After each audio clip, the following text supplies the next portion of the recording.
Okay, so let's review our stretches from today, specifically the stretches that we want to use for our hips. You can do these after your hip exercises. So we'll start with the hip flexor, 1 foot forward, 1 foot back. You're going to take your hands down to the hip pointers and you're moving the hip pointer up towards your rib cage. So you're tucking that tailbone under and then you shift forward. From there you should feel a stretch in the front of the right thigh and the right hip. Then you can take your hands up, as long as when you take your hands up, you don't dump into your low back. Keep that stability, arms come up. Then you can even grab the right wrist, reach up and over. For any stretches, we do 3 sets for 30 seconds. So you'll do one side and then the other. From there, you can come down into a lunge. You're gonna walk the front foot out, so your hands can come to the inside. And then you can come down to your palms, you can come down to your forearms if you're really open. You can even come to the outside of the front foot and maybe even push that leg away. But you're working on that back leg, hip dropping down towards the ground. That's the opening that you want. From there, we can come into our floor frog. Not for everyone, but it is a good stretch. So you come with your legs wide, your feet flex, and you walk your knees out. You can stay lifted on your hands, or you can come down to your forearms.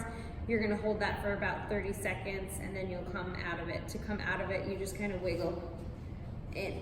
And then we'll go to our backs.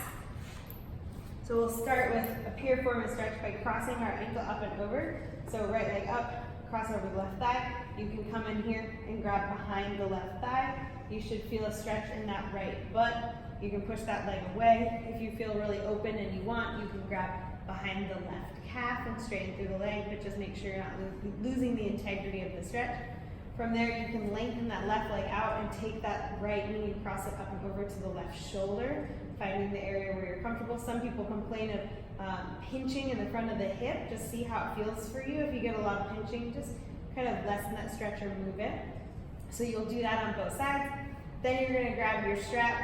So you can use any kind of strap you have at home, like the string from a robe works really good, or a belt. So from here, you'll start with just the hamstring stretch. So you're gonna pull in, get that nice hamstring stretch, hold for 30 seconds. You're gonna take the strap into the same hand. So if it's the right leg, it's the right hand. You're gonna let the leg fall out, and you're gonna hold that inner thigh stretch. You'll hold for 30 seconds, then you come back in, you'll take the strap to the opposite hand, right arm out, and then you're just gonna knock that leg over about 6 inches, so you're getting the outer thigh stretch. You can turn the hip in and out until you find the sweet spot there, and get that nice outer thigh stretch. So those are some of the stretches we went over, so hopefully that helps you remember what you guys are gonna be working on.